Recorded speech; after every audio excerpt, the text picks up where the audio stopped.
Boa noite, sejam muito bem-vindos ao nosso Nafad Web, uma vez mais. E hoje o tema vai ser carboidratos fermentáveis e a sua interface com doenças gastrointestinais.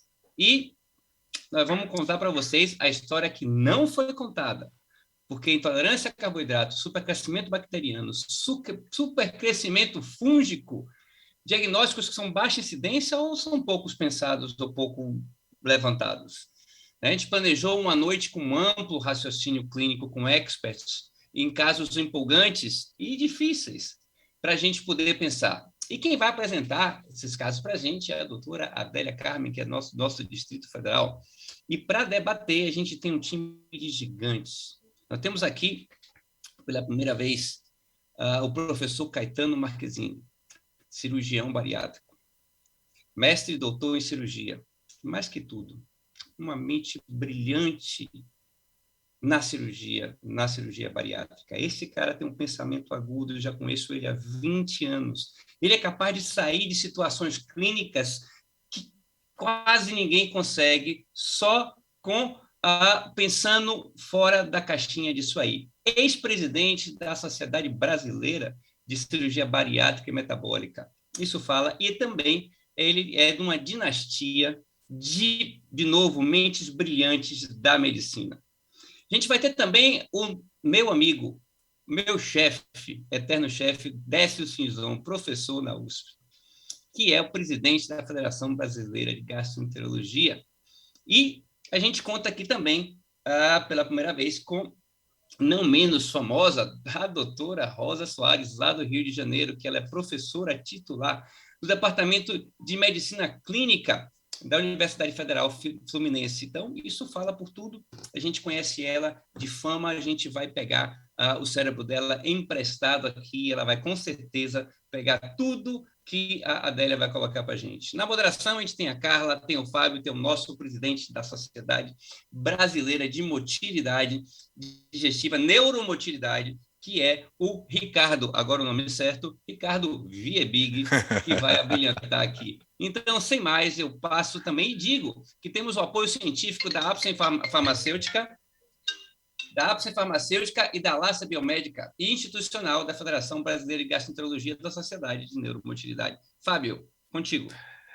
Valeu, Galvão, vindo diretamente da Índia, do Equador, para trazer tudo isso. É bom que ele traz a experiência também vivida na mudança alimentar para a gente poder debater. Talvez você seja um caso clínico de hoje, Galvão. Tá, mas, meus amigos, boa noite a todos. Uma grande honra poder assim conectar todos vocês de todo o Brasil nesse dia tão especial. Dia 31, essa data foi tão bem escolhida porque é o dia da nutricionista. E nós, da Neurogastroenterologia, na gastroenterologia, temos em vocês as nossas parceiras, as nossas fiéis companheiras na condução de temas e de assuntos de problemas pacientes como esse, como as intolerâncias alimentares. E como falar de intolerância alimentar sem pensar na querida, na amiga Adélia Carmen, que desenvolve conosco esse raciocínio já desde o ano passado. E para você, Adélia, esse caso vai ser extremamente difícil, porque você vai trazer o raciocínio. Por favor, chegue para a gente e traga como a gente pode se comportar de forma mais assertiva dentro do consultório. Vai ser um momento ímpar para todos nós. Muito obrigado, Adélia, pela sua visita. Bom, boa noite, muito obrigada. Eu queria agradecer primeiro ao Dr. Décio, nosso presidente, o Ricardo Viebig e o Fábio Teixeira pelo convite, e a oportunidade de discutir com vocês caso do meu consultório do dia a dia. São todos casos atendidos por mim, tá? Vou apresentar 3 casos clínicos, tá? Todos, como eu falei, do meu consultório, para a gente debater, tá certo? Como colocou aí no início, na apresentação, muitas vezes não tem o certo e o errado, é um desafio, na verdade, né? A primeira paciente é uma paciente de 59 anos que queixava 3 meses de gases, aumento do volume abdominal com desconforto, episódio de forte dor abdominal e cólica. Há 2 meses associou-se diarreia 2 a 3 vezes ao dia, explosivas, fétidas e com urgência. E piorava com queijo. Né? De passado, ela tinha um câncer de mama e uma colestectomia. Opa. No exame físico, eu chamava atenção apenas um abdômen timpânico distendido, indolor, e ela já trazia os exames para mim de testes sanguíneos de tolerância à lactose positivo e a sorologia para a doença celíaca negativa, né? Qual a conduta nessa paciente? O que vocês fariam de cara com essa paciente? Amigos que está por todo o Brasil, do lado direito da plataforma de vocês, vocês têm lá a nossa votação. A gente gostaria de ter uma interação com todos vocês, fazendo com que vocês expressem a conduta. Lembrando que esse é uma oportunidade da gente poder realmente balizar como é que está toda essa nossa nação brasileira da gastroenterologia. Décio, estás por aí? Querido Décio? Sim, eu estava mutado para não interferir. Pois não, Fabinho? Me conte um pouquinho, você e a Adélia, nesse primeiro momento. Uma abordagem com um paciente assim. Eu acho que é um caso bem do dia a dia aí do consultório, mas eu acho que antes de a gente falar da conduta, qual a hipótese diagnóstica, né? Está pensando no que exatamente? Até queria saber da Adélia e dos outros colegas se com esse quadro clínico você já poderia categorizar essa paciente como uma portadora de síndrome irritável. Se você teria já os critérios de Roma preenchidos para categorizar essa paciente como uma portadora de síndrome irritável. Acho que é uma pergunta que cabe muito bem aí nesse caso. Uhum. Só para a gente poder trabalhar no raciocínio, Décio, a nossa audiência colocaria a primeira abordagem assim, a dieta sem lactose, 45%, e a pesquisa para SIBO em 36%. Aí, o que vocês acham? A opinião sua de Adélia? Adélia, você já no início já fechou uma primeira suspeita para síndrome intestino irritável para esse paciente? Olha, Fábio, hoje é uma discussão assim, eu não consigo separar a intolerância de intestino irritável, né, de supercrescimento bacteriano, supercrescimento fúngico, como a gente vai ver no desenrolar. A conduta que eu tive com essa paciente, posso passar ao próximo já? Um pouco, Adélia, Calma. você fez umas colocações que eu acho que são importantes. A gente sabe que em cerca de 20% dos pacientes com síndrome irritável, eu queria também aproveitar para ouvir a opinião da professora Rosa, você tem, por exemplo, intolerância à lactose, mais ou menos de 20% dos pacientes, você tem SIBO mais ou menos nesse percentual. E agora é interessante que essa paciente tem diarreia com queijo, mas não foi citado com leite, ou com que quantidade, que tipo de queijo que ela tinha diarreia, porque diferentes queijos têm diferentes quantidades de lactose, então a gente precisa saber exatamente qual é o grau de sensibilidade, vamos assim dizer, que ela tem. Ela piorava, mas ela tinha diarreia independente da ingesta de queijo, né? Ela piorava com o queijo, mas ela tinha diarreia independente. Tá bom. Isso já muda um pouco o raciocínio. Professora Rosa, gostaria de ouvir seu comentário, professora. Vocês estão me ouvindo? Perfeitamente. Ótimo. Gente, boa noite. Eu primeiro queria agradecer, estarmos todos juntos aqui, é um prazer para mim. A minha dificuldade é exatamente porque assim, eu tenho a gente tem um foco de estudo na universidade, quer dizer, uma linha de trabalho que envolve intestino irritável, eu trabalho com isso desde 2004. E essas perguntas que vocês estão colocando são muito pertinentes, e nosso dia a dia é terrível mesmo. Você não consegue tentar separar. Eu ainda não colocaria essa paciente com diagnóstico claro de síndrome do intestino irritável, né? E nem mesmo de intolerância à lactose. Aí eu vou colocar uma coisa da minha prática clínica e o que a gente usa no nosso protocolo. O que eu vi lá, que a gente tem colocado muito para os pacientes. Às vezes você pergunta, fulano, paciente, o senhor está sentindo... você preenche os critérios para intestino irritável, com predominância de diarreia, e aí um fator desencadeante pode ser, na verdade, realmente estresse, pode ser outros fatores, né? É multifatorial mesmo. Mas, assim, não, então, quando eu como queijo, eu pioro, né? Aí você, então, nós passamos a utilizar o seguinte protocolo. E quando você toma sorvete? E quando você come, por exemplo, um outro derivado do leite, como um iogurte? E quando você come chocolate, né, que não seja 70%, que tem um conteúdo grande de açúcar? Não, eu não sinto nada, então eu consigo comer, eu não consigo comer o queijo. Então, essa dificuldade que a gente tem para detectar e para poder caracterizar o paciente com intolerância à lactose ou intolerância alimentar e fazer esse link com o intestino irritável esse limite é muito tênue na prática clínica, né? Então, quando você percebe, o indivíduo tem uma dificuldade com determinado alimento, pode ser um fator desencadeante ou não, e você fica sempre na dúvida. E aí, muitas vezes, a conduta é você fazer, na verdade, uma dieta restritiva, mas também ter muito cuidado, porque esses pacientes, geralmente, eles têm um componente, na verdade, cérebro-intestinal importante, e eles, às vezes, fazem restrições muito grandes, e até você tem que ter cuidado, ou então eles não fazem restrição nenhuma. Então, a restrição é um fator que eu sempre deixo para depois. Primeiro, eu preciso saber o contexto daquele paciente do ponto de vista multifatorial e, na verdade, é fazer esse inquérito. Quais são os alimentos que você tem lactose que você come e que você realmente piora? Isso é um ponto 1. O ponto 2 aí dessa paciente é que é interessante que ela é colestectomizada.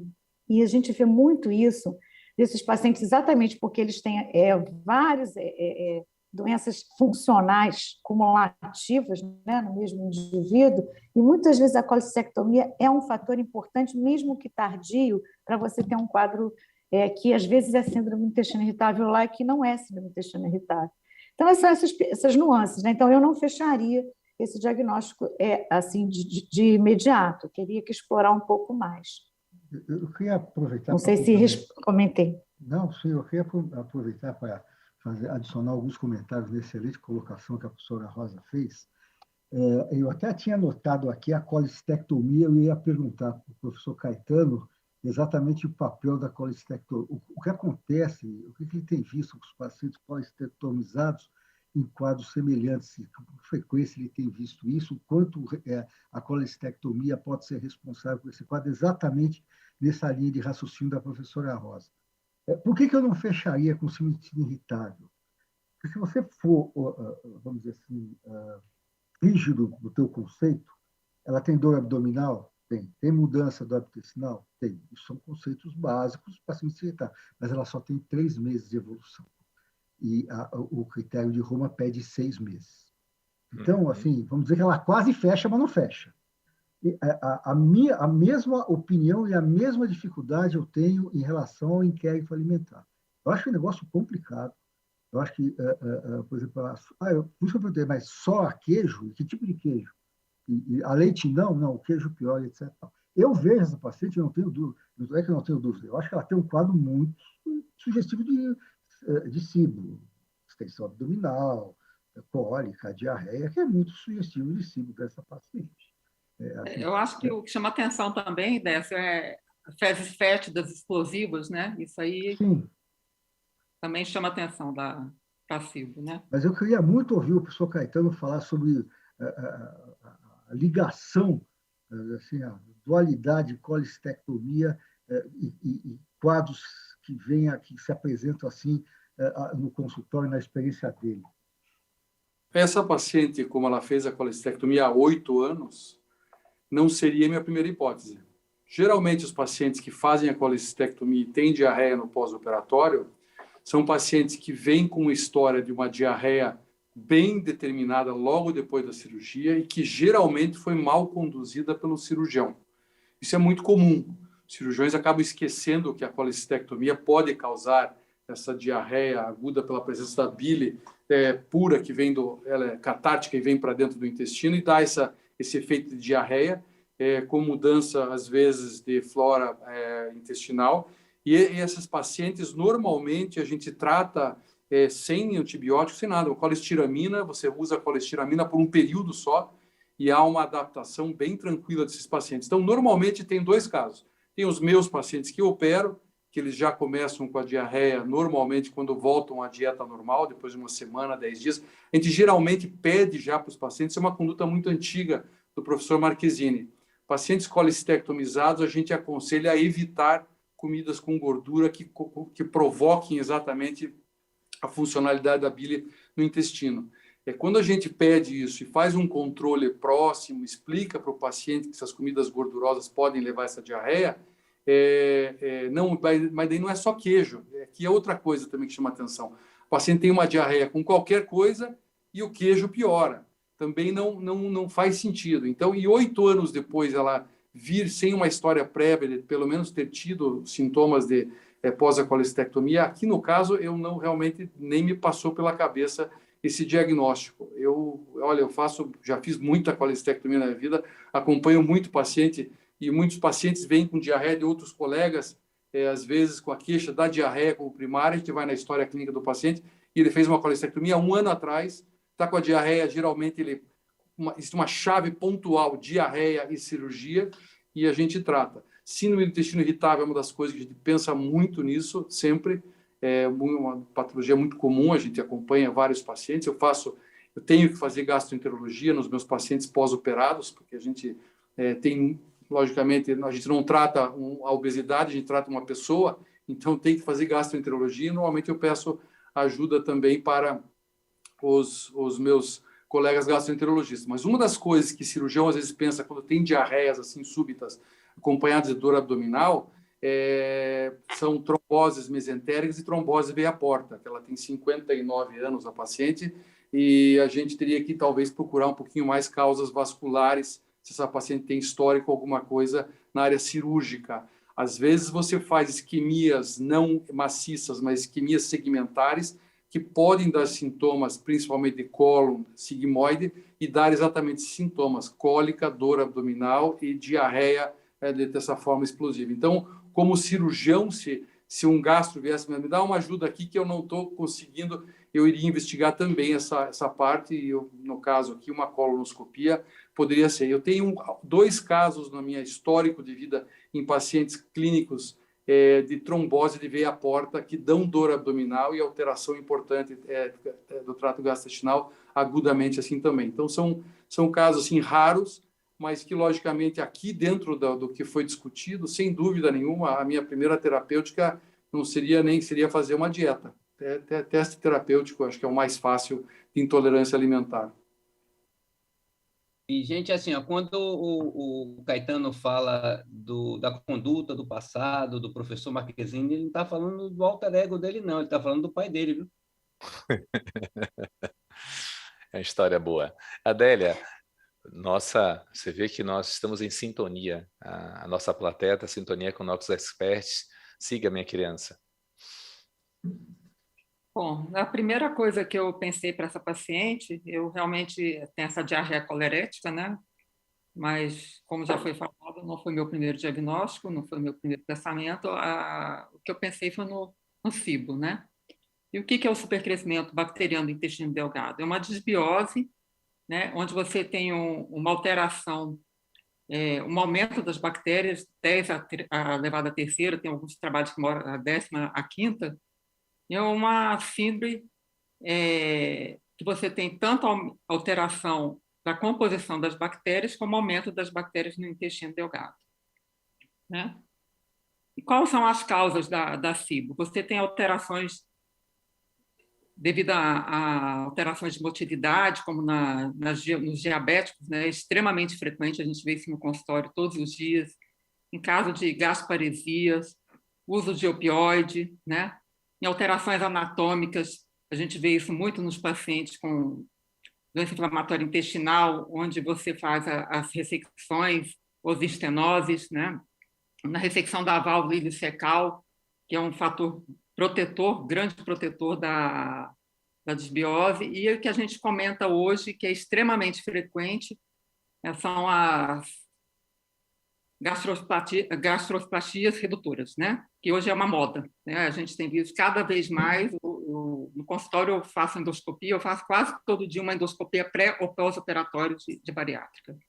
A hipocloridria, né? Que pode ser também pelo uso prolongado de IBPs, as imunodeficiências imunes adquiridas ou inatas, multifatorial, como pancreatite crônica. A gente tem 40% dos pacientes com pancreatite crônica são portadores de SIBO. A doença celíaca, quando você faz o diagnóstico, é extremamente frequente quando você faz esse diagnóstico inicial, quando você tem atrofia das vilosidades, ter o SIBO associado. Então, o paciente tira o glúten da dieta e não melhora, continua sintomático, você tem que pensar no SIBO, como também na insuficiência pancreática exócrina, que é outro assunto, né? As hepatopatias, a idade, né?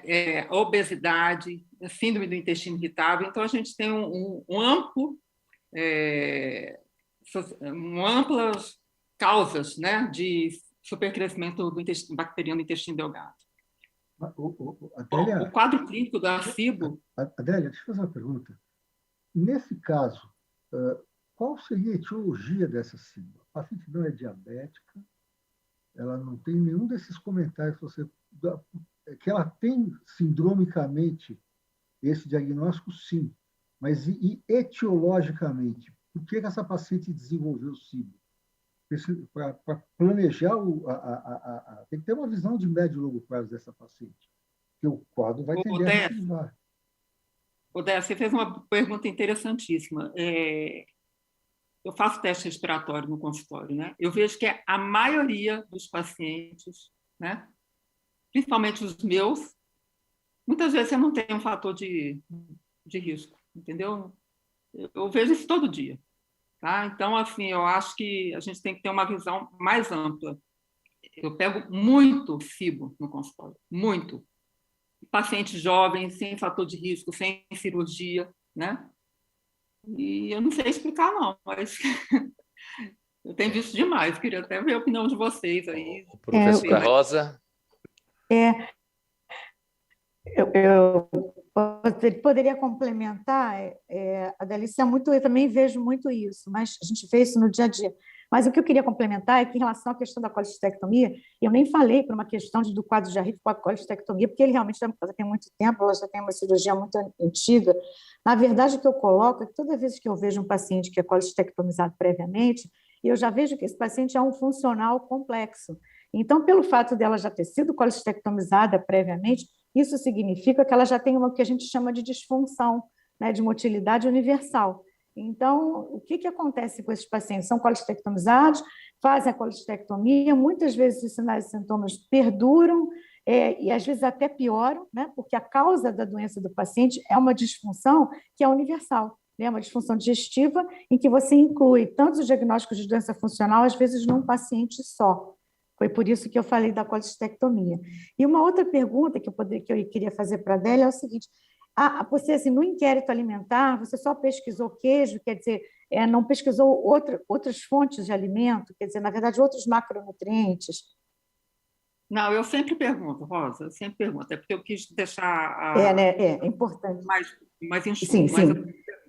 Né? Isso aí é fundamental. Porque eu falo que é interessante também uma outra coisa. Desculpe. Não, pode falar. Agora, não, é que eu acho interessante, assim, porque eu vejo a questão do glúten, né? E nós agora colocamos no inquérito lá também. É lógico que no dia a dia do consultório a gente não consegue fazer isso, mas lá na universidade, os alimentos, assim, pergunto sempre para o paciente: não, eu tenho intolerância ao glúten, que é uma coisa que as pessoas hoje, realmente o self-reported é uma coisa fantástica, né, no mundo inteiro. E aí ela pergunta: então, você sabe quais são os alimentos que contêm glúten? Então eu coloco uma lista, né? E, na maioria das vezes, as pessoas não sabem. E elas dizem que têm intolerância ao glúten. Quer dizer, elas, na verdade, às vezes são intolerantes a um enorme grupo de macronutrientes, e isso é que é interessante, né? Então, o colecistectomizado, doente funcional, ele é um funcional universal. E o SIBO cabe aí exatamente como você falou, porque a gente, às vezes, não consegue identificar uma causa. Ele é um paciente funcional. Eu chamo esse paciente do paciente lento, né? Que ele tem disfunção universal mesmo. Olha, é só isso, para complementar. Eu comentei com dessa, assim, eu pego muito, a maioria dos pacientes eu pego sem fator de risco, nada do que eu coloquei na prática, eu vou ser bem sincero, eu vejo isso. E pacientes jovens também, tá? Sim, é verdade. Lembrando que vocês estão falando assim da diarreia colerética, lembrando que pacientes com diarreia crônica, 20% são diarreia colerética com uma absorção dos sais biliares, independente da colecistectomia, né? E a gente não tem exame para ver na prática clínica. Então, mas é bom. 20% das diarreias crônicas são por má absorção de sais biliares, né? Uhum. Então, vamos lá. Clínico, né? do SIBO é variável, mas o que predomina é a diarreia, a dor, distensão abdominal, gases, e a brain fogness, que é aquele cansaço, obnubilação, que a gente vê isso não só no SIBO, como em outras, como a doutora Rosa falou, em outras situações, né? Como nas intolerâncias alimentares, principalmente a intolerância ao glúten não celíaco, é extremamente frequente isso aí. E dependendo do paciente, da causa básica e desse SIBO, ele pode ter deficiências nutricionais.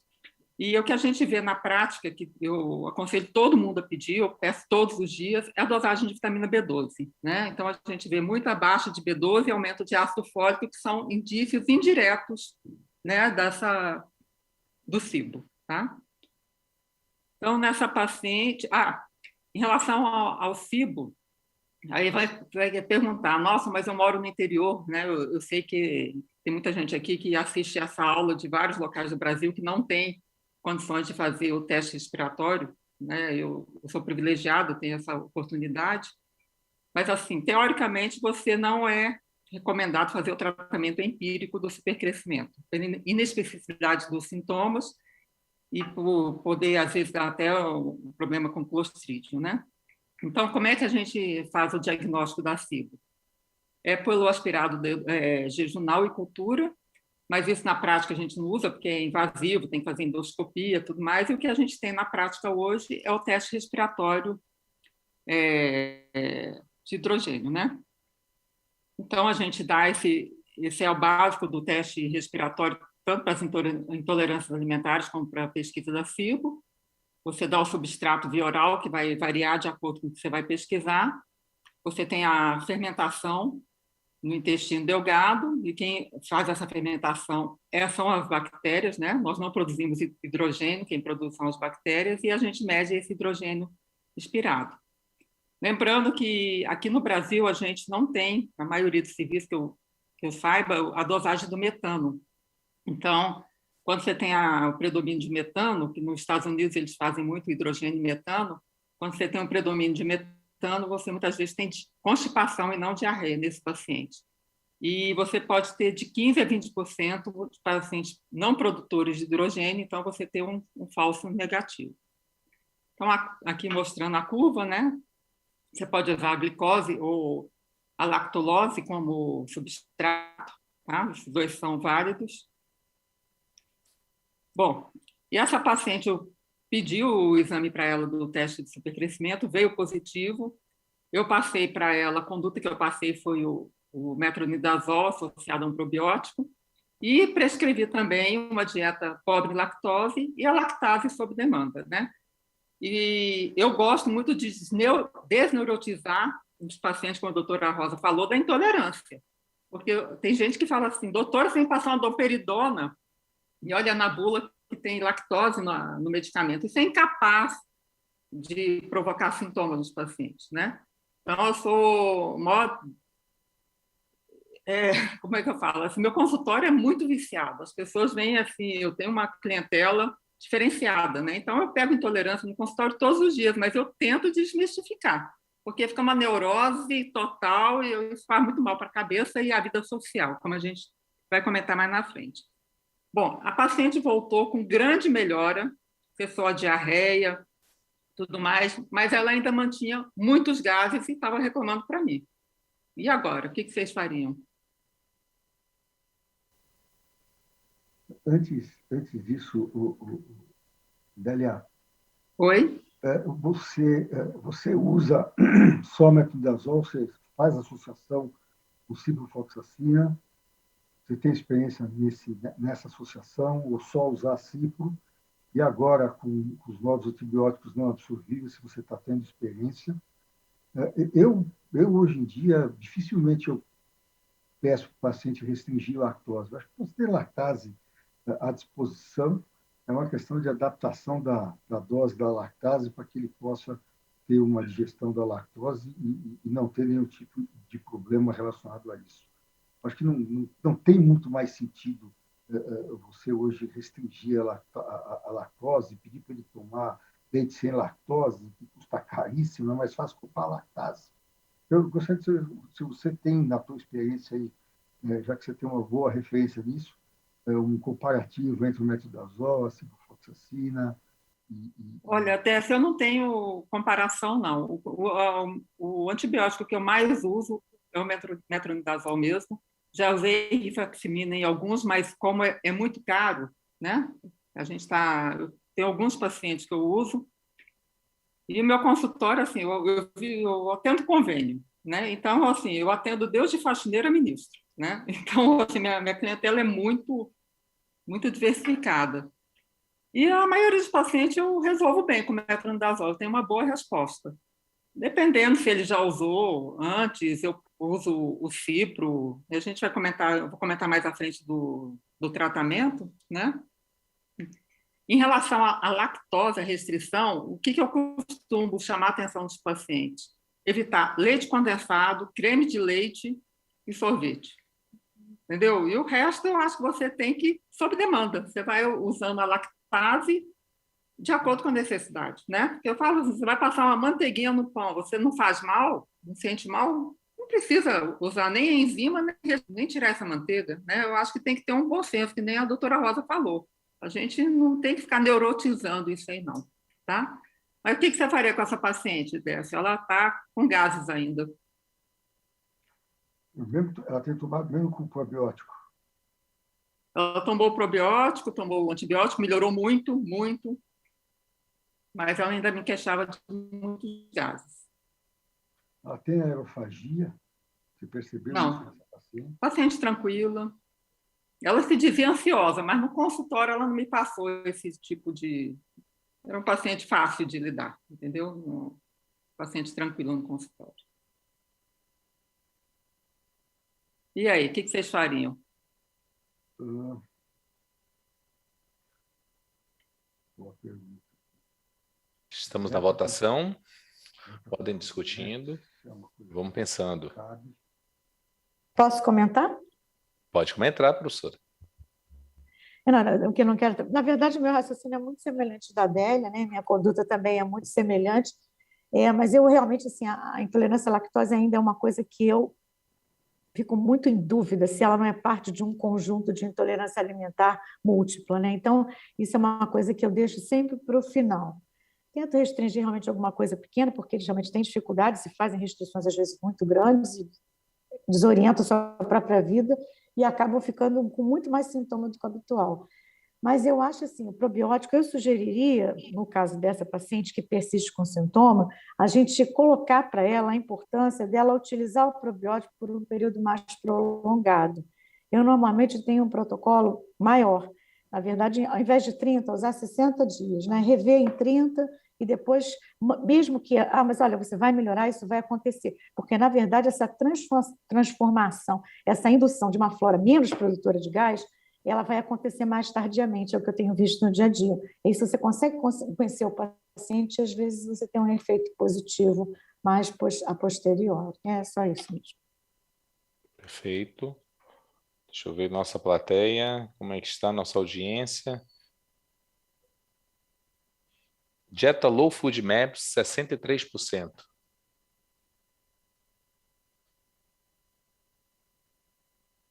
Posso seguir em frente? Pode seguir. Bom, Dieta Low Food Maps, 63%, Adélia. Mas não foi por aí que eu pensei, não. Só chamando a atenção, assim, que quando você faz o tratamento do FIBO, a AGA não recomenda um teste respiratório de controle, tá? Isso, você fazer o teste, eu tratei a FIBO e fazer um teste respiratório para controle, se for negativo, isso aí não tem recomendação, tá bom? Bom, eu não pensei no FoodMaps dessa paciente, né? Não, desculpa. Eu passei uma dieta FoodMaps para ela e passei alfa-galactosidase, uma dieta FoodMaps light, tá certo? Mas, que a gente vai discutir mais na frente, no final dessa aula, eu vou comentar sobre essa dieta FoodMaps light. Bom, então, quando você pega um paciente com FIBO, né, com essas queixas, você tem um diagnóstico diferencial das intolerâncias alimentares, o supercrescimento fúngico do intestino delgado e o síndrome do intestino irritável, tá? são todos muito parecidos, né? É o que eu falo, eu não consigo diferenciar muitas vezes um do outro e separar. Eu acho que está tudo junto e misturado. Eu passei essa dieta Food Med Flight, passei alfa-galactosidase e essa paciente não melhorou, tá? Ela ia fazer uma coluna preventiva, não fui eu que pedi, ela tinha ido no Procto, ia fazer uma coluna preventiva e eu fiz a opção de fazer um tratamento empírico do supercrescimento fúngico do intestino delgado. Empírico porque a gente não tem, né, esse exame aqui no Brasil de fazer o aspirado do denal para fazer a cultura. Eu deixo bem claro para a paciente que é um tratamento empírico, se ela concorda com isso, tá? E a paciente concordou. Eu passei também que ela tinha o intestino um pouco preso, passei o planta ovata e eu vou também, mais para frente, justificar a minha opção por essa fibra. Por que eu escolhi essa fibra? Adélia, eu tenho algumas perguntas. Nesse caso, a paciente, na história dela, ela referia intolerância à rafinose para você pensar em alfa-galactosidase, ou foi um teste terapêutico, uma coisa bem... Foi um teste terapêutico. Uma coisa empírica? Como eu estou falando, assim, o meu consultório é viciado, eu sei que eu tenho uma clientela viciada, diferenciada nesse aspecto, então eu pego intolerância à rafinose no meu consultório todos os dias, sem exagero. Tá? Todos os dias. E eu vou comentar mais na frente da dificuldade que a gente tem no diagnóstico. Nós não temos exame para isso, né? Então, eu vou comentar um pouquinho mais na frente isso. Rosa, eu acho que gostaria de fazer um comentário. Até fazer um comentário de fechamento nesse sentido, é que é difícil mesmo fazer o diagnóstico diferencial desses pacientes, e eu reitero, muitas vezes é necessário, eu pelo menos na minha conduta, né, às vezes aumentar o tempo de uso de probiótico, porque eu acho que o que acontece com esses pacientes muitas vezes eles precisam mudar realmente o seu padrão de microflora bacteriana. E esse padrão de bactéria produtora de gás, para mim, acho que o probiótico é a mesma coisa que o ultrassom foi no início do século. Ele funciona, do meio do século anterior, né? Ele funciona muito bem, mas você precisa usar por mais tempo. O difícil é o paciente aceitar, né? Então, às vezes, a inclusão do metronidazol por um período curto e manter o probiótico por um período mais longo é a minha conduta, geralmente, no dia a dia, e acaba funcionando. Mas a ansiedade do paciente, às vezes, é muito grande, né? Então, dificulta. Ok, vai lá, Adélia. Aí eu vou apresentar isso. Oi? Adélia, deixa eu perguntar uma coisa para você. Essa paciente teve um quadro de cibo, com diarreia, etc., mas você não comentou que o basal dela era a constipação? Que se ela é uma paciente constipada cronicamente, com quadro basal, isso pode... Ela tinha umas fezes endurecidas, que incomodavam um pouco. Né? Que já é um dos critérios mais importantes, efetivamente, para a constipação, juntamente com outros. Então, isso leva a você remeter um pouco para trás no seu raciocínio, porque essa paciente pode ter uma alteração de motilidade que está sendo esterilizada pela constipação, que pode justificar, inclusive, a própria sigla dessa paciente. Né? Por algum motivo, eventualmente não consigo pegar na anamnese, uso de algum medicamento e assim por diante, essa paciente piorou. Isso efetivamente é uma questão.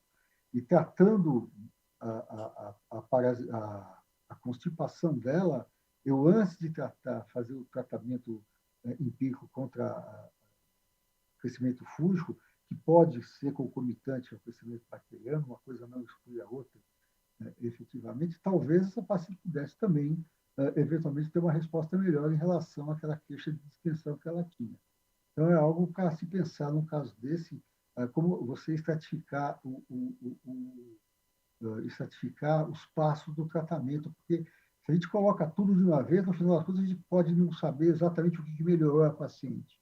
E aí, depois, quando você vai retirando as medidas terapêuticas, seja elas comportamentais ou farmacológicas, a gente pode ter alguma dificuldade de saber o que eu tiro primeiro. Tá? Um comentário, assim, suportando também o que a professora Rosa falou, eu particularmente acho que probiótico, a gente não pode esquecer que o probiótico ele leva um tempo para agir. Pelo menos, no mínimo, 2 semanas ele leva para começar a agir. Ele precisa ele não, obviamente, ele não coloniza, o probiótico não coloniza, mas ele se instala, adere à mucosa, e a mucosa, ao epitélio intestinal, ele vai começar a fazer o seu efeito biológico. Isso demora pelo menos 2 semanas. E 2 semanas de efetiva ação biológica, muitas vezes, na minha opinião, também é pouco.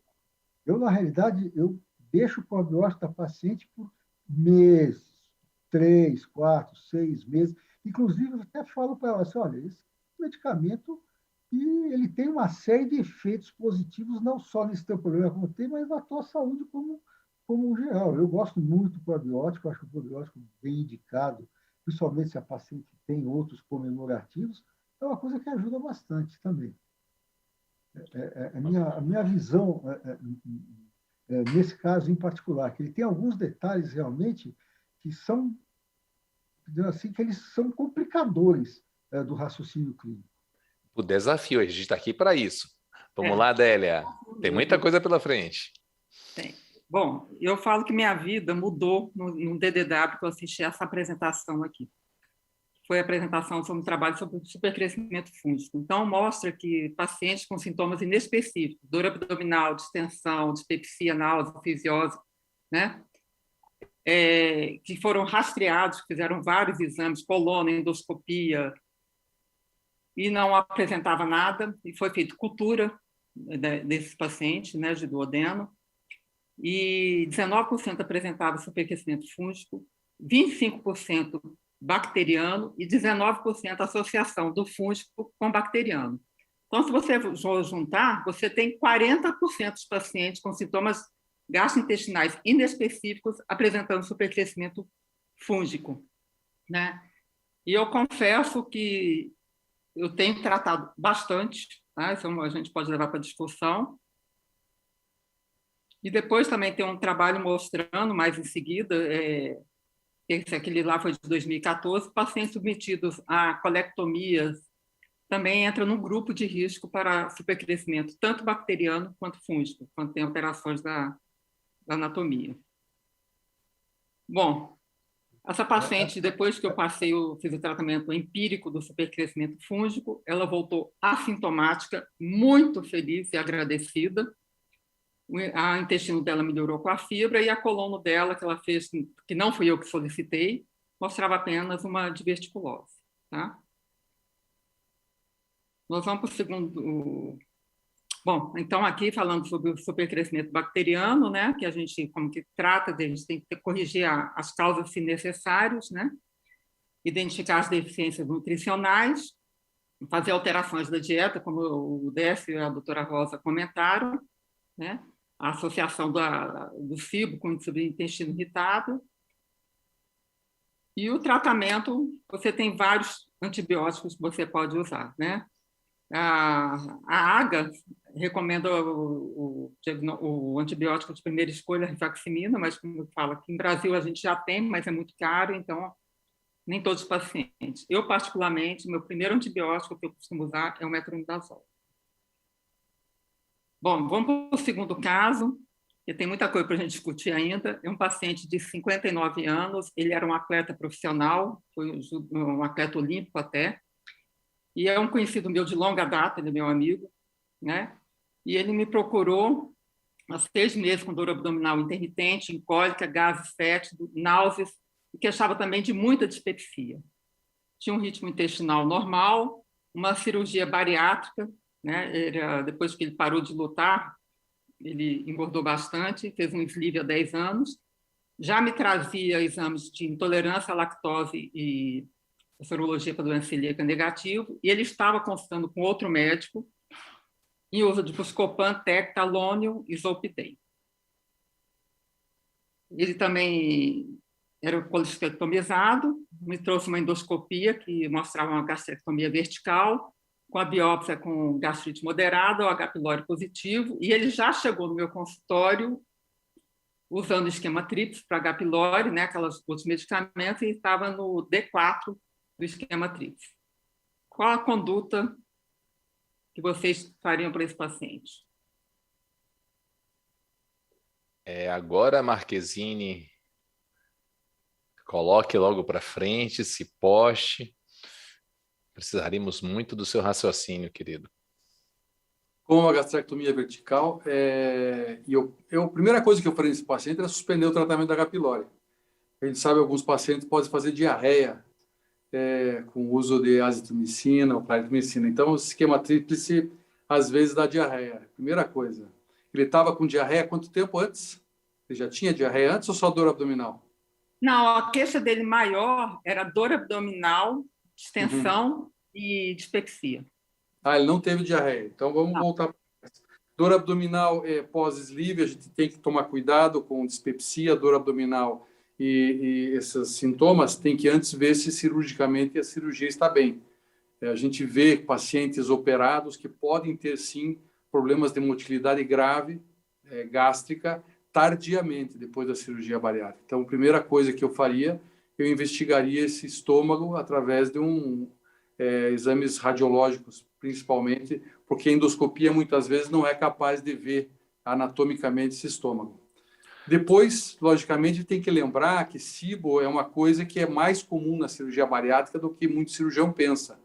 E a incidência chega, por exemplo, pós-bypass gástrico, a 80%. Mas a gastrectomia vertical também faz. Qualquer cirurgia que você altera a motilidade gastrointestinal, você pode ter SIBO. E eu acho que aqui seria talvez uma opção. Pancreatina, no caso, é um paciente que não mexeu no trânsito intestinal, não vejo motivo antihistamínico, e SIFO também não. Eu pensaria em SIBO se eu fosse clinicamente tentar imaginar esse paciente. Eu acho que seria isso. Fazer uma observação, aproveitando o que o Marquesi colocou, em relação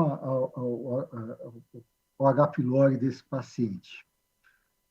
Se ele já apresenta diarreia, eu também não começaria o tratamento da H. pylori. Eu esperaria estabelecer... Ele não tinha. Não tinha. Eu sei que ele não tinha diarreia. Eu estou falando se ele tivesse diarreia, como o Marquesi me colocou isso inicialmente e fez o comentário, eu gostaria de levar essa discussão um pouco para frente. Se ele tivesse diarreia, eu pensaria da mesma maneira. Eu tenho alguma pressa em tratar esse Helicobacter pylori? Não, nenhuma.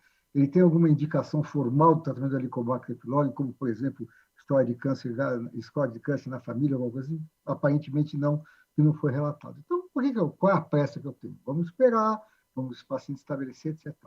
Mas, uma vez eu começando o tratamento, eu não pararia. Mas eu explico para você por quê. Porque você queimaria a claritromicina, você, que é o melhor antibiótico que nós temos, aumentaria o problema da resistência e seria muito difícil o retratamento, mesmo porque esse paciente ele tem uma cirurgia do estômago dele, né? Então, isso efetivamente complicaria muito mais o tratamento num segundo momento, quando você resolvesse tratar. Porque é difícil você não tratar o paciente que ele já tem o diagnóstico de Helicobacter pylori.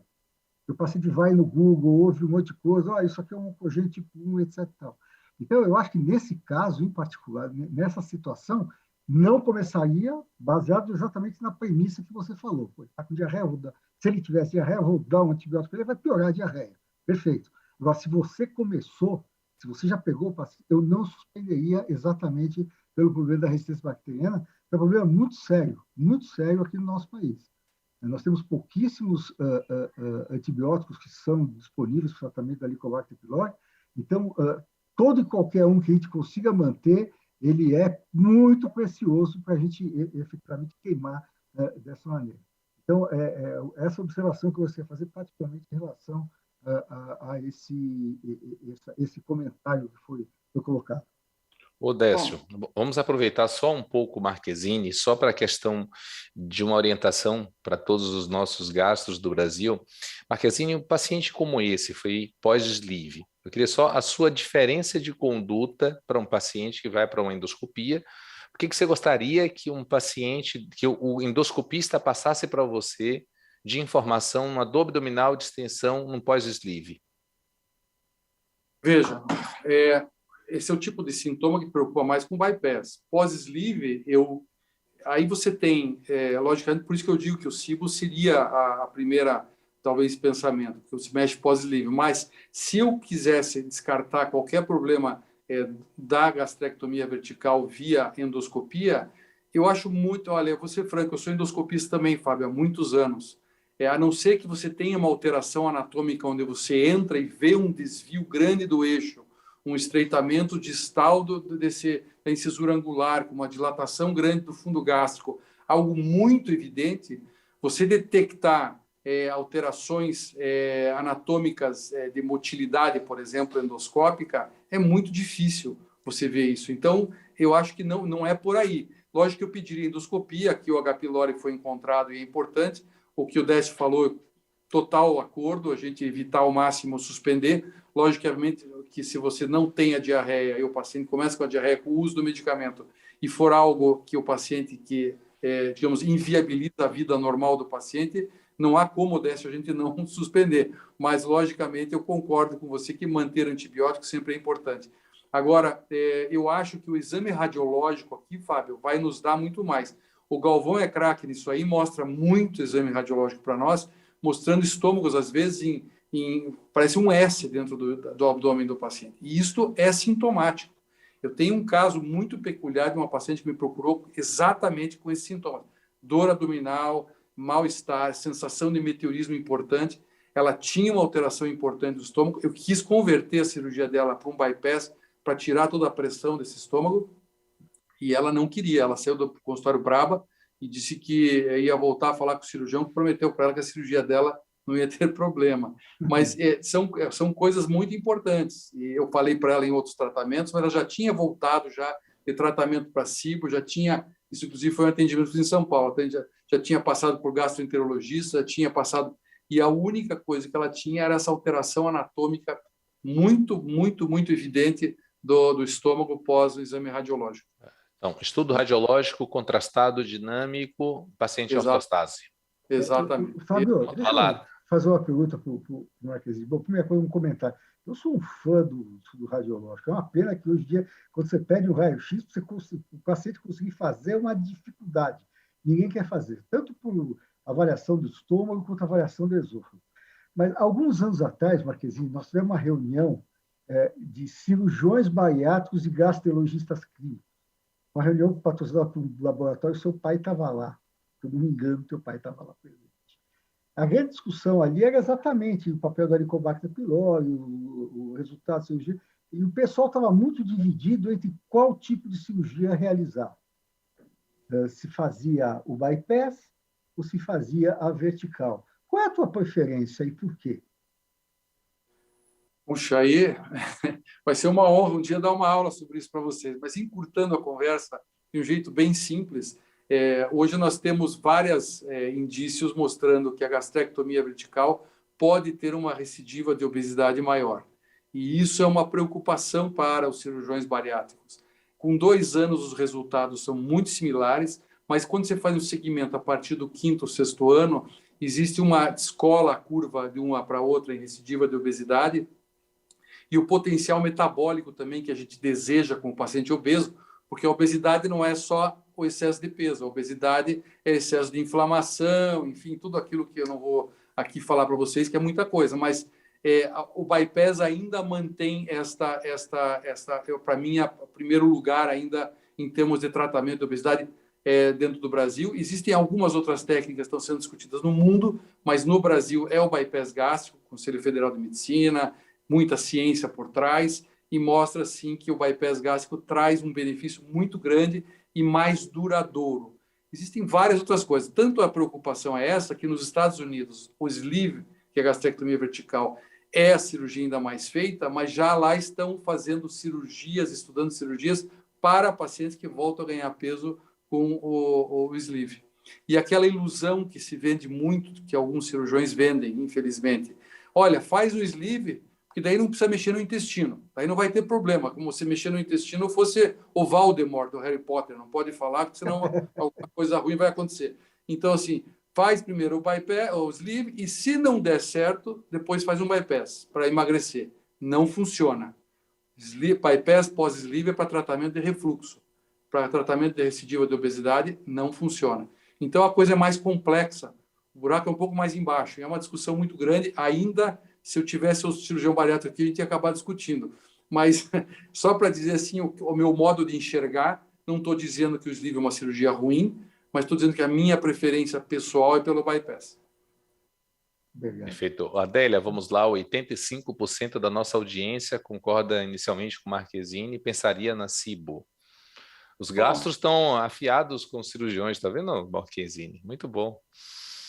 Só que eu não pesquisei o SIBO nesse paciente porque ele já estava em uso do antibiótico para o esquema tríplice, né? Do Pro-H. pylori, que pega a SIBO também, faz um tratamento para SIBO, né? Então, assim, para você fazer o teste respiratório, você teria que esperar 1 mês do término do antibiótico, tá certo? Eu passei para esse paciente a pancreatina, a Marquezine vai falar, mas você não fez bypass, né? No bypass, a gente sabe da sincronia da chegada do alimento no duodeno, então você tem muitas vezes que usar a pancreatina nesse paciente, mas esse paciente tem grandes chances de ter um SIBO, que eu não pesquisei porque ele já estava em uso de antibiótico e eu imaginei que ele fosse tratar. E a gente sabe que na SIBO você tem a diminuição da enteroquinase, né, na borda em escova da mucosa no duodeno, e que você, então, pode ter uma inativação do tripsinogênio para tripsina.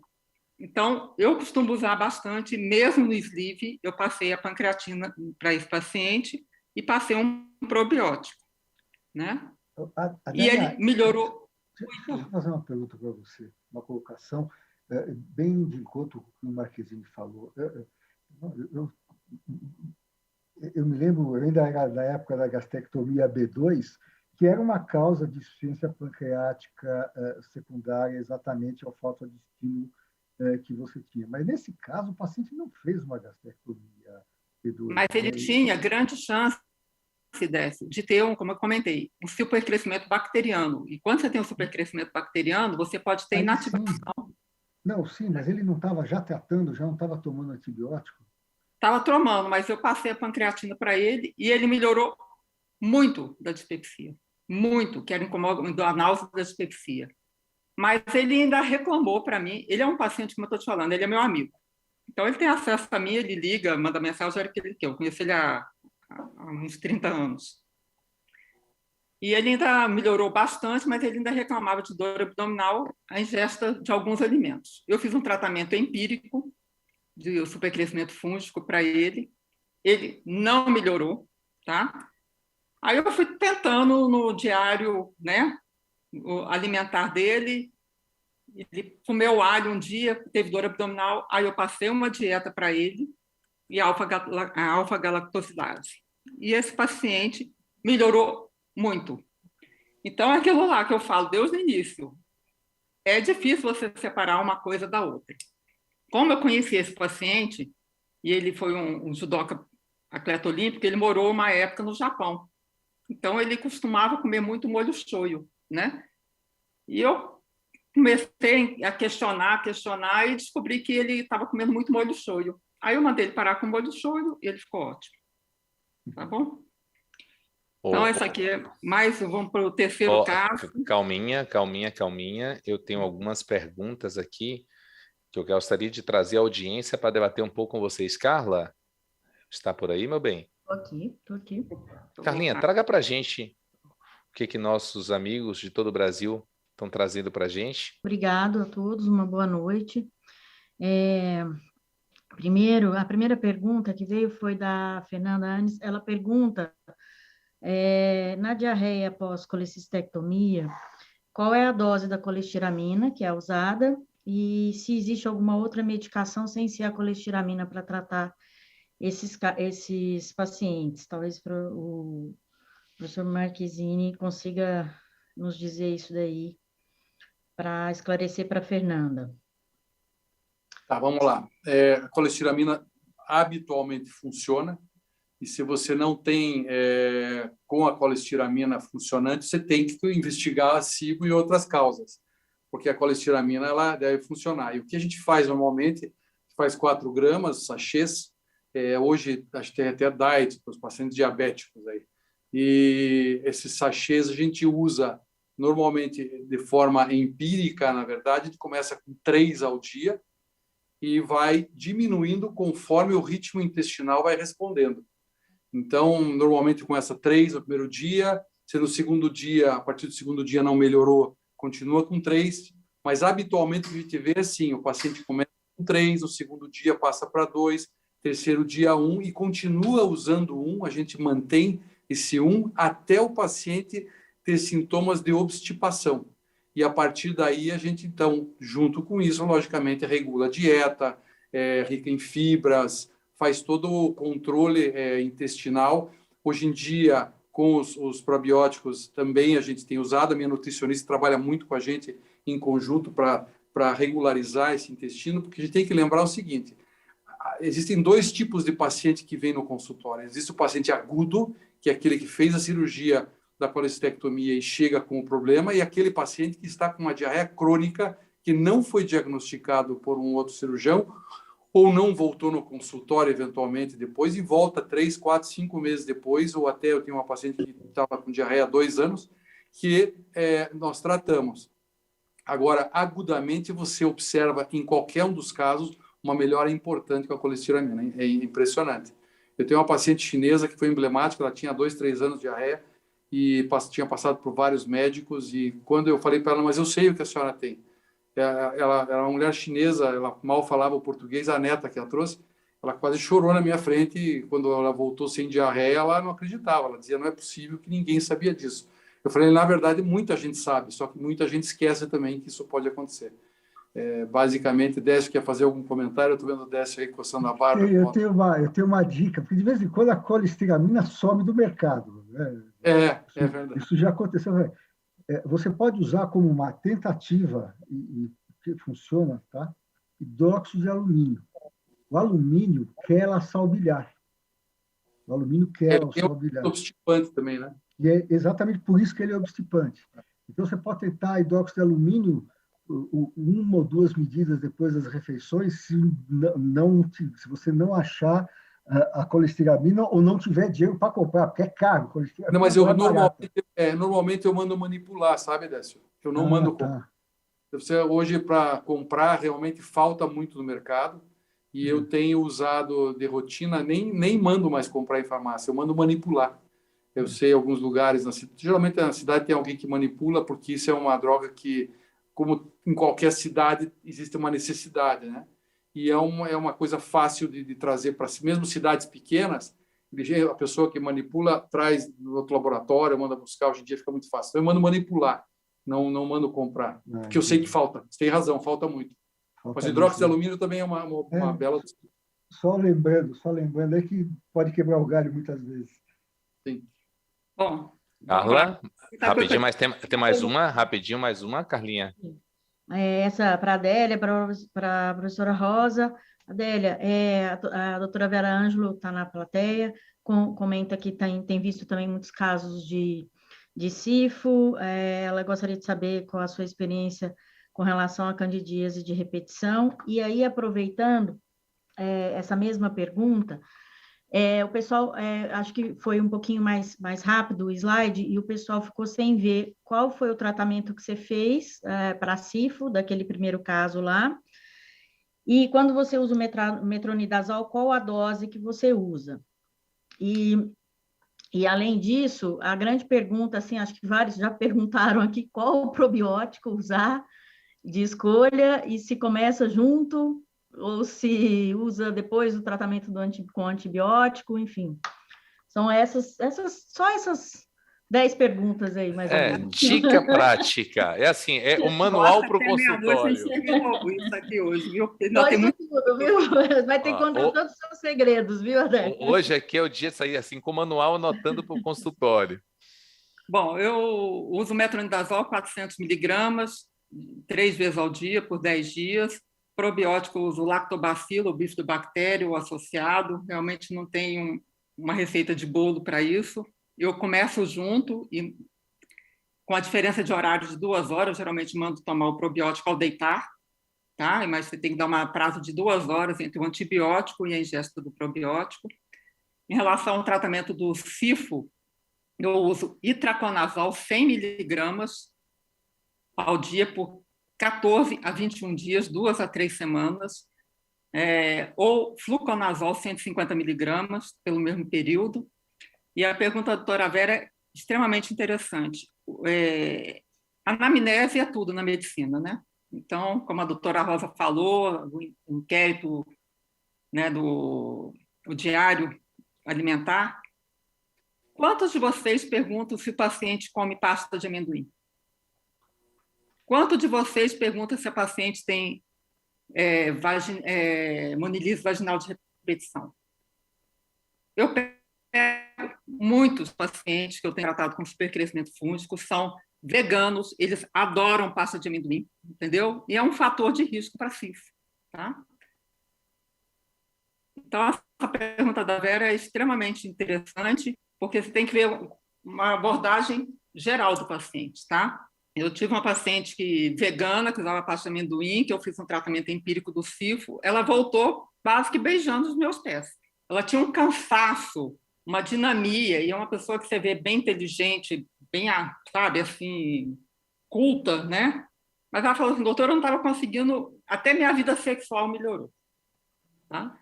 Então, fiquem atentos à anamnese, paciente vegano, consumo de pasta de amendoim, tá? Monilise vaginal de repetição, isso tudo faz você pensar na CIF, tá? Bom, vamos lá. Paciente com 56 anos, um promotor de justiça, tem uma doença de Crohn há 23 anos, foi feita uma ressecção intestinal, que ele não sabia dizer cirurgia direito, por uma estenose, e já em uso de azatioprina e adalimumab, queixava-se de amnésia, e tinha um episódio de diarreia, dor abdominal, e me trazia os exames baixa de vitamina B12, provas de atividade inflamatória normais, e uma colono de 2013 normal.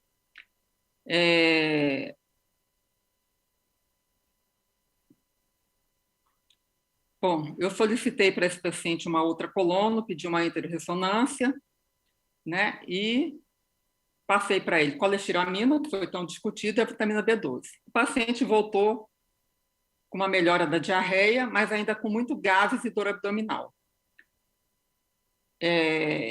E um abdômen timpânico, ruído hidroaéreo aumentado, eu suspendi a azatioprina, ele estava em remissão da doença de Crohn, pedi um teste respiratório para supercrescimento, veio positivo, tratei com metronidazol, com probiótico, e o paciente não melhorou. Qual a conduta de vocês? Opa, já deu.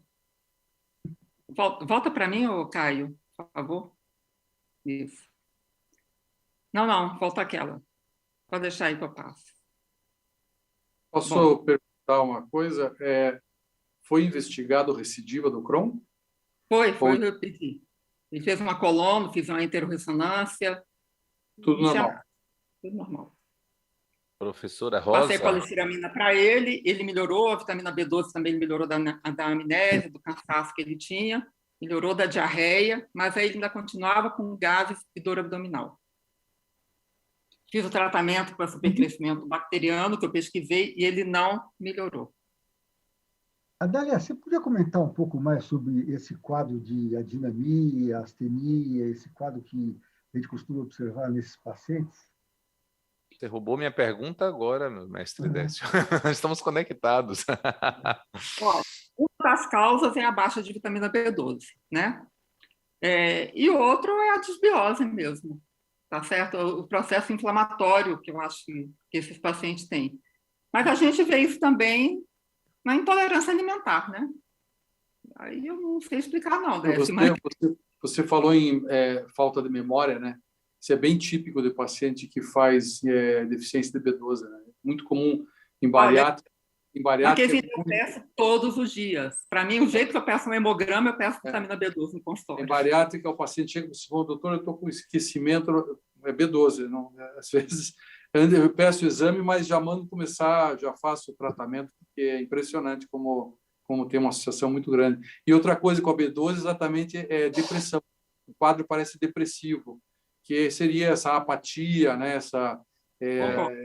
Inclusive, tem alguns trabalhos do final de 2010, começo de 2010, 2011, que eles publicavam muito alguns trabalhos já indicando o uso contínuo de B12 intramuscular mensal, mostrando melhora no humor dos pacientes. É impressionante.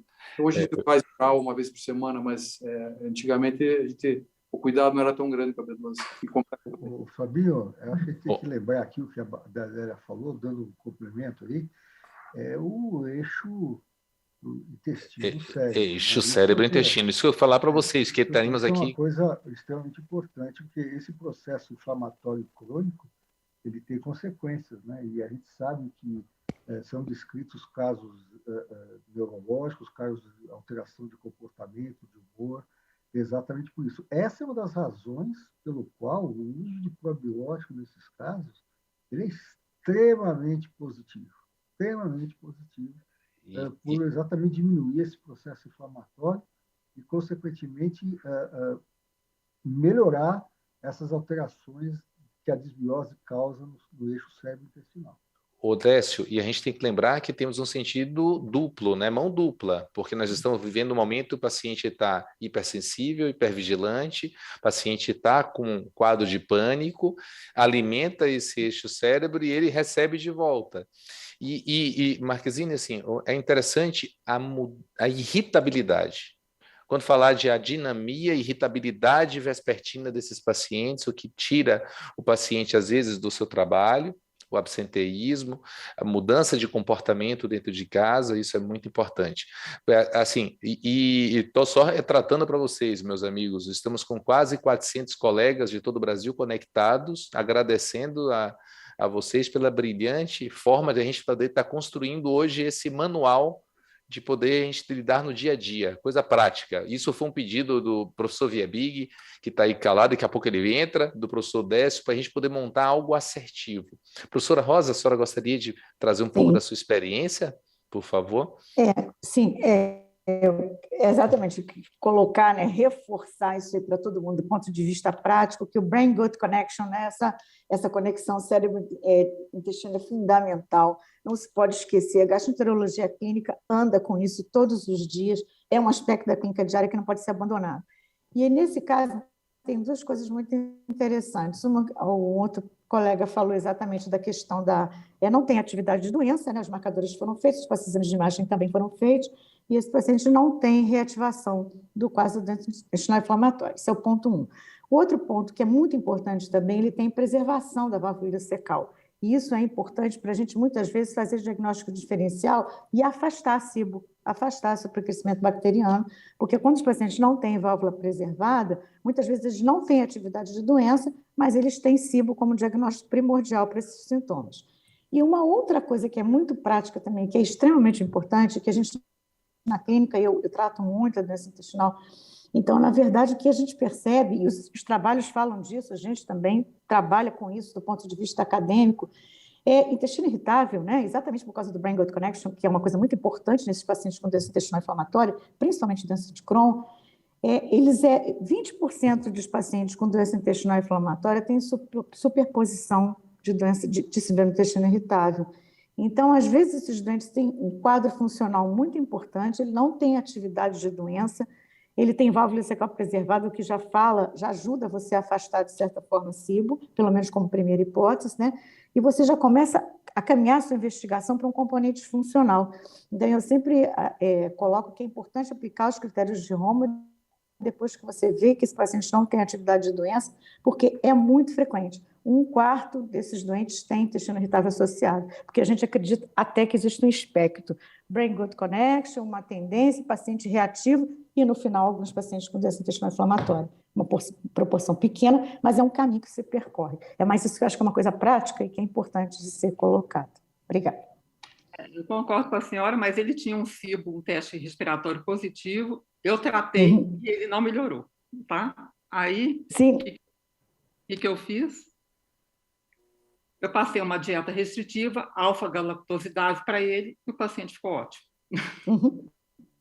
Não, só para comentar dele, na verdade, assim, a restrição, né, da intolerância e os food maps são importantíssimos no dia a dia. O que é difícil é você conseguir fazer que o paciente siga isso por um período prolongado. Muitas vezes ele segue por um período curto e ele volta a consumir no período mais para frente. Então, na recorrência das consultas, você percebe que ele realmente reativa e refaz o mesmo quadro clínico. E aí, muitas vezes, o colega quem trabalha com o paciente fica ansioso e sempre imagina que ele está reativando a própria doença anatômica dele, que é a doença inflamatória, né? Então, é importantíssimo realmente a restrição. Concordo, e a gente mas isso dá muito, porque é a recorrência por conta do paciente não conseguir fazer a restrição por período prolongado, né? É uma reeducação mesmo. Bom, então, os mecanismos envolvidos na intolerância alimentar podem ser por ausência de enzima, né, absorção fisiológica incompleta, como o FODMAP, o síndrome do intestino irritável. Uma coisa que a gente tem discutido muito hoje é a histamina também, né? A gente até usa antihistamínico nesses pacientes. Sensibilidade aos conteúdos alimentares, condições clínicas associadas, como que a gente discutiu aqui muito, muito bem, as cirurgias prévias, doenças associadas, condições psicológicas, né? Então, é um mundo bem amplo, né? Então, quando a gente pega... Adélia, existe uma situação que tem sido cada vez mais descrita, que é a contaminação dos alimentos por aquilo que você quer evitar. O indivíduo tem contaminação do alimento e não sabe que está ingerindo. Contaminação por rafinose ou outras coisas que causam intolerância. Você podia comentar a respeito disso um pouquinho? A contaminação rafinose? A contaminação do alimento. O indivíduo come e não sabe que está comendo. Ele acha que ele está fazendo a dieta, mas esses alimentos do preparo dele acaba sendo contaminado com aquilo que exatamente ele não deveria comer, que causa sintoma nele. Eu já li de trabalho, por exemplo, assim, 1/3 dos restaurantes americanos que se dizem gluten-free são contaminados com glúten. É exatamente isso que eu estou falando. Tá? O que eu já vi de trabalho é só em relação ao glúten, né? Mas isso se aplica também às intolerâncias. Mas o glúten é o que mais preocupa, porque o glúten tem repercussões, né? A intolerância é um sintoma, vamos falar, momentâneo, né? Então, quando você pega os alimentos, né? Como é que você pode ter a reação dos alimentos? Você pode ser por uma alergia alimentar, IgE mediada, a gente também tem muita alergia IgE negativo, alergia alimentar IgE negativo, né?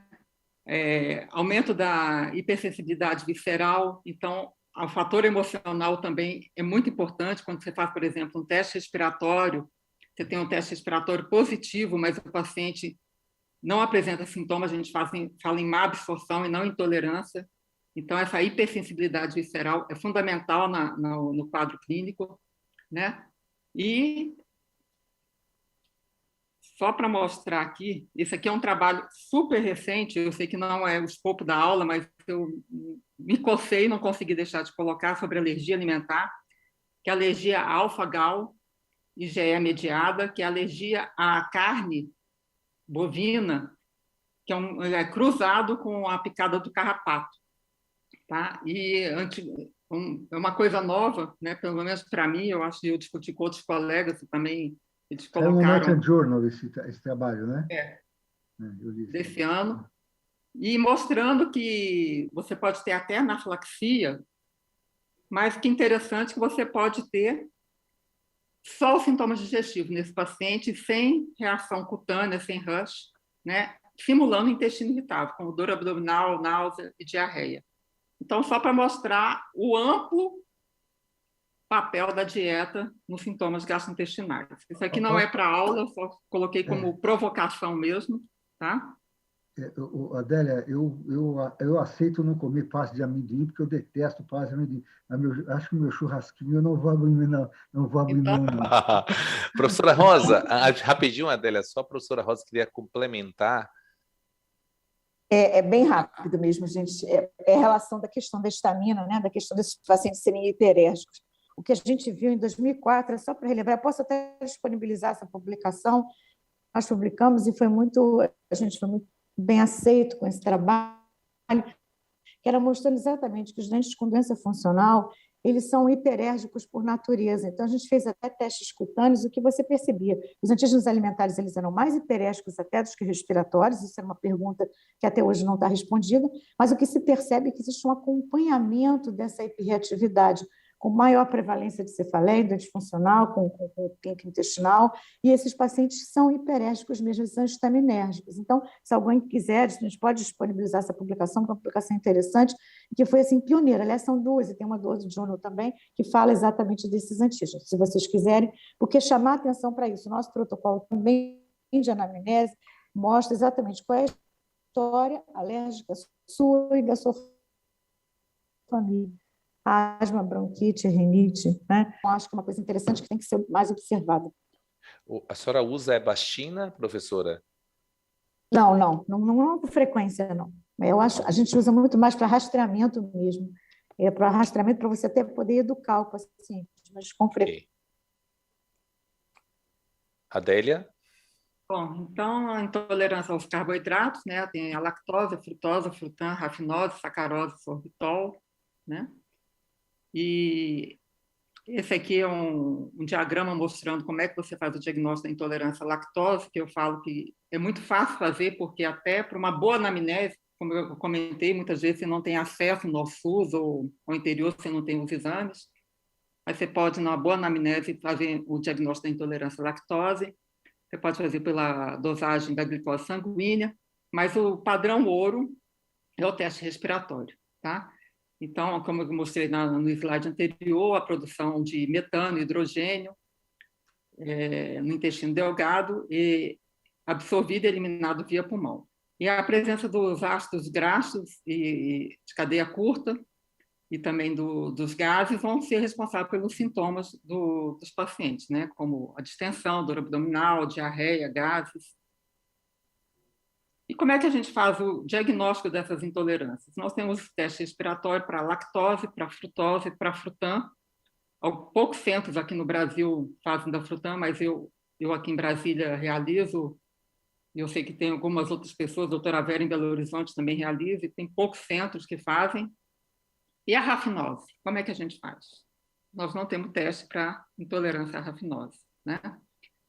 O tratamento da lactose já foi muito discutido, a dieta, eu acho que tem que desneurotizar esses pacientes. Nós temos enzimas, temos probióticos, temos pré-bióticos, e hoje nós temos a associação de enzima da lactase com os probióticos que potencializam esse efeito, né? Então, eu acho que a intolerância à lactose é muito fácil da gente abordar e tratar esses pacientes. O paciente vive muito bem, né?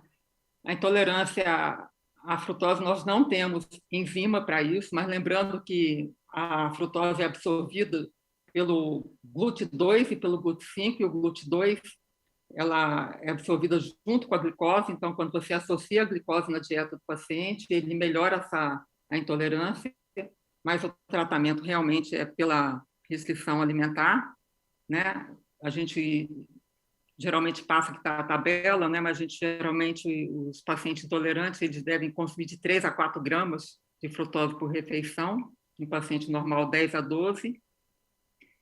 Nós temos a intolerância ao frutan, né? Que está presente em vários alimentos, e, como eu falei, a gente tem a inulina, né? Chamando a atenção aqui da inulina, que é uma fibra pré-biótica solúvel e que é muito usada pela indústria, mas ela é benéfica, né? É uma fibra pré-biótica, mas o paciente com intolerância ao frutan, ele pode piorar se você prescrever inulina para eles, tá?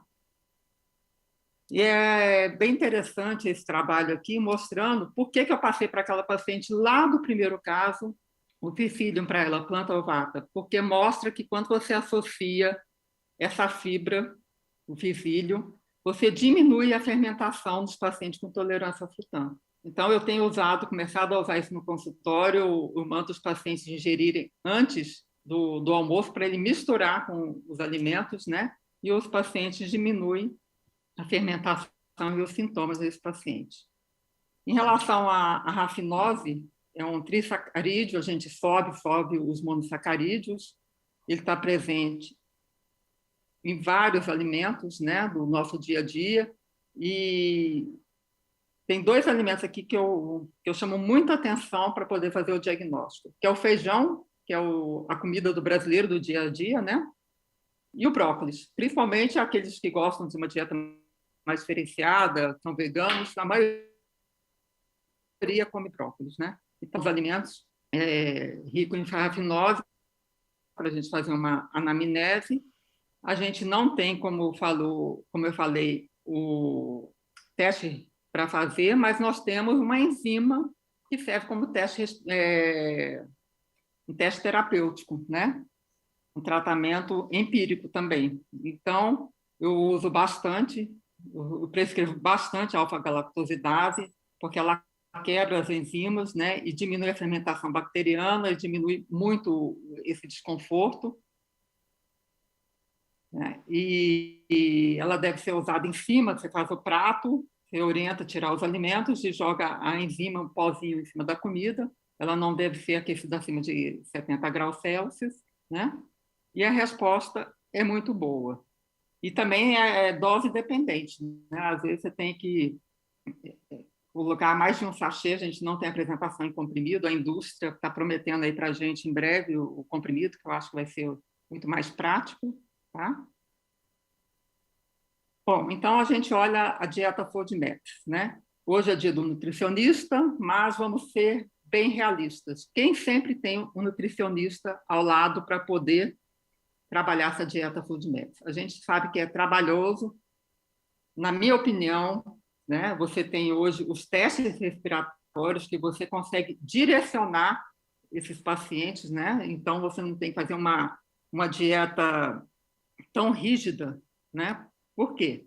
Porque essa dieta rígida, você tem comprometimento da flora intestinal, você tem diminuição dos lactobacilos e do bifidobactérios quando você faz essa dieta FODMAPs. Então, tem gente que questiona se você não deveria suplementar, como o Décio já falou aí, os probióticos nesses pacientes.